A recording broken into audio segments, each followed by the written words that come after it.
Welcome to Athens.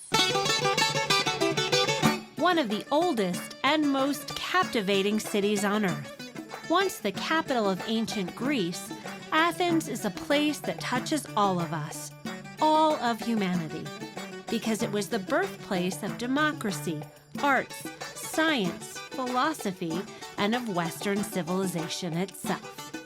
Inhabited since the 11th millennium BCE, today, under the shadow of the Acropolis, Athens is an urban treasure trove for travelers in search of rich history, simple and flavorful cuisine, profound beauty, and a little bit of adventure.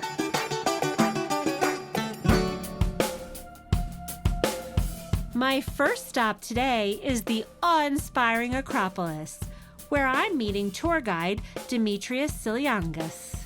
You're walking in the center of the cradle of Western civilization.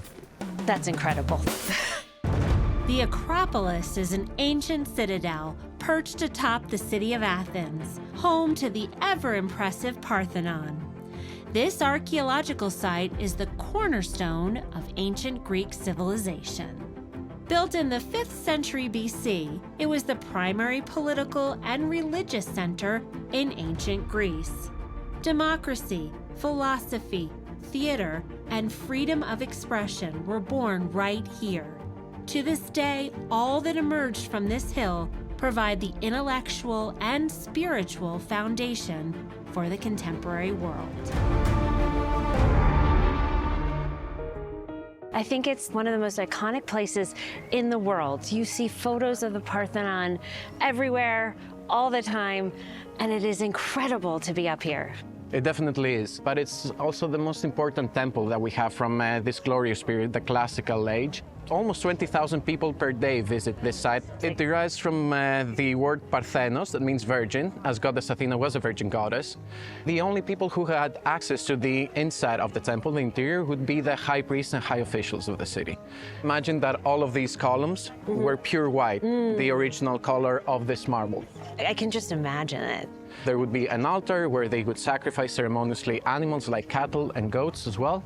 There was a huge statue of Athena made of ivory and gold. I'm so curious about this statue of Athena. How tall do you think it was, or do people think it was? Around 38, 40 feet high. Oh my God, that's big. It was very large. The Parthenon evolved with the times. Definitely. We know that in the late 4th century AD, Christianity became the official religion of the Roman Empire and the only religion accepted.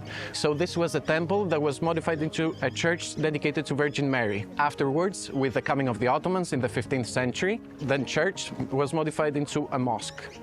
I would love to see more. The next monument I want to show you is the Erechtheion, this temple dedicated to Poseidon and Athena. Here to the right is the Erechtheion, a temple dedicated both to Poseidon and Athena. And it's a unique temple because it's asymmetrical.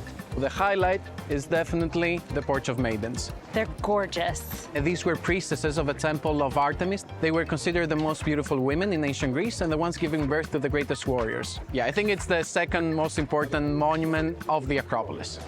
What I love about the Porch of Maidens is these beautiful women are holding up the roof, kind of like women hold up the world. They definitely do.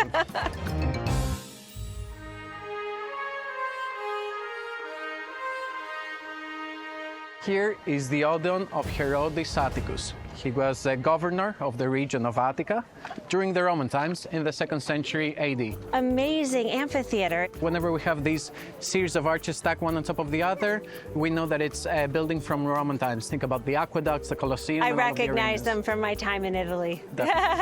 And we know that this was built as a concert hall back in the day and is still being used as one of the very few monuments that are still being used for their original purpose. This could accommodate up to 5,000 spectators. So if you come to Athens, do they have concerts like in the summer? Exactly. We have great artists who have performed here, like Elton John, Sting, Yanni, Frank Sinatra, and even the Foo Fighters performed here Really? recently. I would love to come back and see a performance.